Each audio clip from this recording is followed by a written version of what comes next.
ಓಂ ಕ್ಲೀಂ ಕೃಷ್ಣಾಯ ನಮಃ. ಗ್ರಹಗಳ ಪ್ರಭಾವವಿರುವ ಮನೆಗಳು.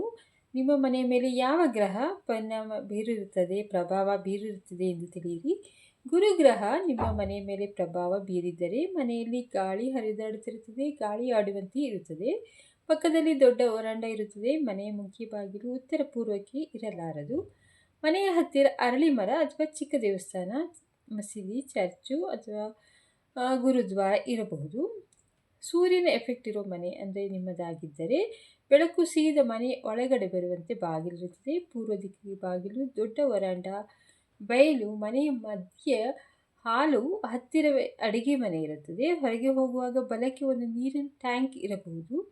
ಚಂದ್ರನ ಮನೆ ನೀರಿಗೆ ಸಂಬಂಧಪಟ್ಟ ಹಳ್ಳ, ಕೆರೆ, ನದಿ ಇತ್ಯಾದಿ ಮನೆ ಹತ್ತಿರ ಇರಬಹುದು. ಶುಕ್ರ ಎಫೆಕ್ಟ್ ಇದ್ದರೆ ಯಾವುದೇ ಒಂದು ಭಾಗದಲ್ಲಿ ದೊಡ್ಡ ಜಾಗ ಇರುತ್ತದೆ. ಮನೆಗೆ ಸ್ವಲ್ಪ ಬಿಳಿ ಬಣ್ಣ ಇರುತ್ತದೆ. ಉತ್ತರ ದಕ್ಷಿಣ ಬಾಗಿಲು ಇರಬಹುದು. ಮಂಗಳ ಎಫೆಕ್ಟ್ ಇದ್ದವ್ರಿಗೆ ದಕ್ಷಿಣ ದಿಕ್ಕಿಗೆ ಬಾಗಿಲಿರುತ್ತೆ, ದೊಡ್ಡ ಗೇಟ್ ಇರುತ್ತದೆ, ಅಥವಾ ಮನೆಯ ಹತ್ತಿರ ಒಂದು ದೊಡ್ಡ ಮರ ಇರಬಹುದು, ಅಥವಾ ಅದರ ನೆರಳು ಮನೆಗೆ ಬೀಳುತ್ತಿರಬಹುದು. ತಿಂಡಿಗಳ ಅಂಗಡಿ ಇರಬಹುದು, ಅಥವಾ ಬೆಂಕಿಗೆ ಸಂಬಂಧಪಟ್ಟ ಕೆಲಸಗಳು ಹತ್ತಿರದಲ್ಲಿ ನಡೆಯುತ್ತಿರಬಹುದು, ಅಥವಾ ಮನೆಯ ಅಕ್ಕಪಕ್ಕ ಯಾರಾದರೂ ಮಕ್ಕಳು ಇಲ್ಲದವರು ಇರಬಹುದು. ಬುಧನ ಮನೆ ಅದು ಒಂಟಿಯಾದ ಮನೆ ಇರುತ್ತದೆ, ಖಾಲಿ ಜಾಗ ಇರುತ್ತದೆ, ದೊಡ್ಡ ದೊಡ್ಡ ಎಲೆಗಳಿರುವ ಮರಗಳು ಇರಬಹುದು. ಆಲದ ಮರ, ಅರಳಿ ಮರ, ಇದಕ್ಕೆ ಸಂಬಂಧಪಟ್ಟ ಮರಗಳು ಇರುತ್ತದೆ.